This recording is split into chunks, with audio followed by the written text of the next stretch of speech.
Hola, hola, ¿cómo estamos? Bienvenidas, bienvenidos a un nuevo episodio de tu curso de Java, programación orientada a objetos. Y hoy en el episodio número 12 vamos a tocar un tema algo complicado, que son las clases anidadas. ¿Qué realmente es una clase anidada? Básicamente es agrupar las clases que pertenecen juntas, lo que hace que su código sea más legible y fácil de mantener. Ya en sí, en la práctica es un poquito muy complejo de entenderlo a primera vista. Por tanto, en este episodio vamos a dedicarle un tiempo con ejercicios sumamente sencillos para entender este punto sin ningún problema. Bien, entonces vamos a la parte práctica. Muy bien, como te anticipé, este tema de las clases anidadas es un poquito complejo de entender. Más que todo, lo que vamos a hacer es ingresar a un punto determinado. ¿A qué me refiero con eso? Que con referencia a la clase anidada, lo que vamos a hacer es tener una clase dentro de otra clase, y así sucesivamente. A este tema vamos a conocer con el nombre de clase anidada, clases dentro de otras clases. Y para entender este punto, vamos a generar acá una nueva clase. A esta clase vamos a llamarlo clase externa, ¿ok? Para poder entender este punto. Muy bien. Una vez que ya tengas tu clase, lo siguiente a ello es para poder utilizar valores muy concretos, vamos a tener un solo atributo, ¿ok? Tú puedes poner el nombre que quieras. En mi caso simplemente lo voy a identificar con la letra X. Muy bien. A partir de ello, para tener una respuesta, simplemente le voy a asignar directamente un valor. Ok, recuerda que en este punto vamos a ir directamente al grano, a entender precisamente qué es la clase anidada. Luego a ello, como te mencioné, es necesario tener una clase dentro de otra clase.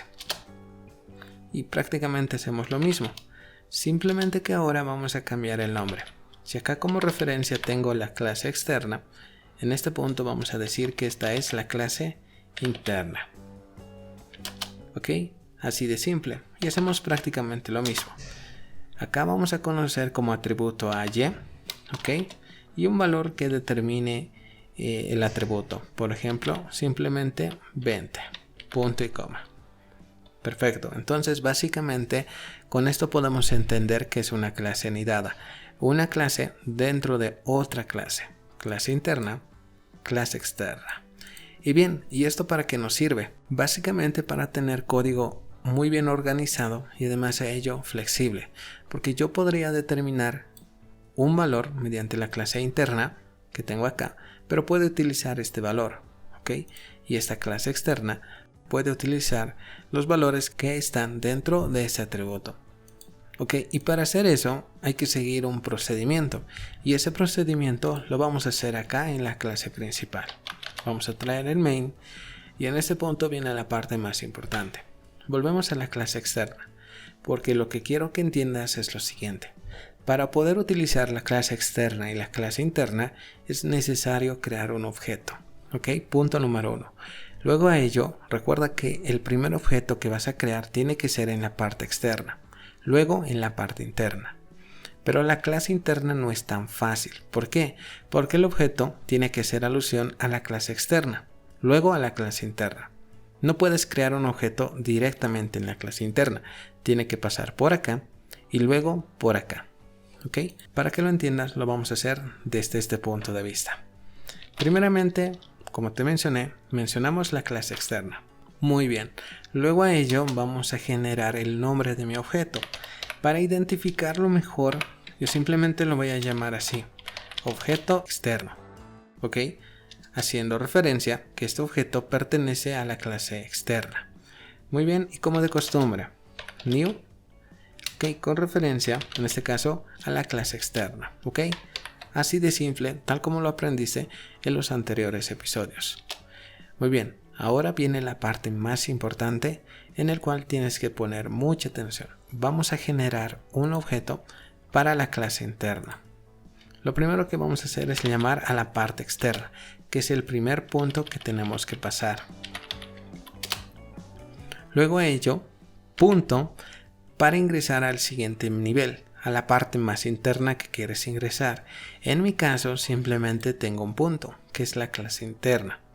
Ok, si tuviese una clase dentro de otra clase, en este caso tendría que ser punto, punto, punto, las veces que sea necesario. Pero en este caso simplemente tengo un nivel. Entonces, con el punto voy a llamar a la clase interna. Ok, bien.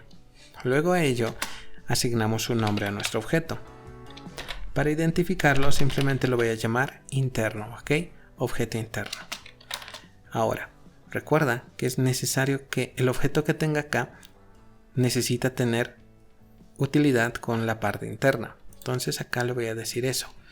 El objeto que tengo de manera externa, punto new para generar el objeto, pero ese objeto que estoy generando tiene que ser con referencia a la clase interna.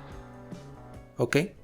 Repito, el objeto externo, para poder acceder a este punto, le digo que el objeto de nombre objeto externo, punto, necesita ingresar o generarse, en este caso, en la clase interna, en este punto. De esa manera, este valor puede ser utilizado para la clase interna y este valor para la clase externa. ¿Ok? Para finalizar, el punto y coma. Lo único que hacemos acá es hacer un pequeño mensaje prácticamente para poder utilizar estos valores y para que notes que gracias a esta línea de código trabajan uno con el otro. Vamos a sumar este valor con este valor. ¿Ok? Entonces llamamos al objeto. En este caso vamos a comenzar con el interno. Punto, llamando al valor de y. ¿Ok? Que es el valor, mejor dicho, el atributo con el valor de 20. Más, en este caso, el objeto externo, que tiene como nombre el atributo x. 30 más 20. ¿Ok? Bien, vamos a ejecutar el código para ver qué resultado tenemos. Que obviamente es 50. Funciona. ¿Ok? Acá el detalle está en que los objetos que generes tienen que ser alusión a la clase donde corresponde. Luego a ello necesita trabajar con la parte externa. ¿Ok? Siempre con la parte que lo rodea. ¿Ok? Entonces de esta manera funcionan las clases anidadas. Este es un tema muy complejo, pero ya viste, este tema con ejercicios muy sencillos podemos asimilar mejor cómo funciona. De hecho, vamos a hacer algunos experimentos ahora. Por ejemplo, ¿qué pasa si la clase interna ya no es público? Es de tipo privado, private. Vamos a ver si funciona. De hecho, no va a funcionar, tal como lo puedes notar acá. El compilador me dice que hay un error precisamente en esta línea de código. ¿Por qué? Porque al hacerlo privado, lo que estamos haciendo es aislar esta parte del código. Que esta parte no pueda acceder a esta parte. Eso a veces puede ser muy útil para resguardar cierta información. Pero en este caso sí es necesario ingresar, pero tener siempre esa protección. Entonces podemos utilizar algo que ya vimos anteriormente. Protected. ¿Ok?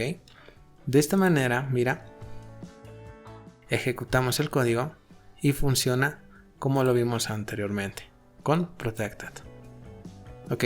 Ahora, ¿qué pasa si este método de acceso cambia a estático? ¿Ok? Funciona. Vamos a verlo. Ejecuta el código y obviamente no funciona. ¿Por qué? En primer lugar, hay que entender que la parte estática a lo que nos estamos refiriendo, recordando lo que vimos anteriormente, que cuando yo uso la palabra static no es necesario crear un objeto, ¿ok? Y en este caso con referencia a la clase externa ni con la clase interna. Pero acá hay una condición esencial cuando yo manejo estático.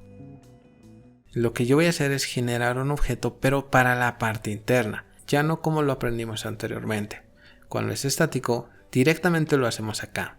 Ya no es necesario venir por acá y luego acá, ya no. Cuando es estático, directamente acá.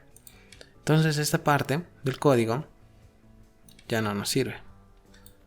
Ok, simplemente esta parte. Pero para que podamos entender mejor, lo voy a hacer de nuevo. Ok, nuevamente clase externa. Siempre por ese punto porque es la parte más externa que hay. Ok, por llamarlo así, ya que es la parte última. Ok, muy bien. Entonces en este punto vamos a llamar precisamente a la clase interna. ¿Okay? Luego a ello el nombre del objeto, pero este objeto hace alusión a la parte interna. Ojo, recuerda que cuando yo manejo estático, el objeto hace alusión simplemente a la parte que estamos trabajando, a la parte interna, a la parte donde veamos la parte estática.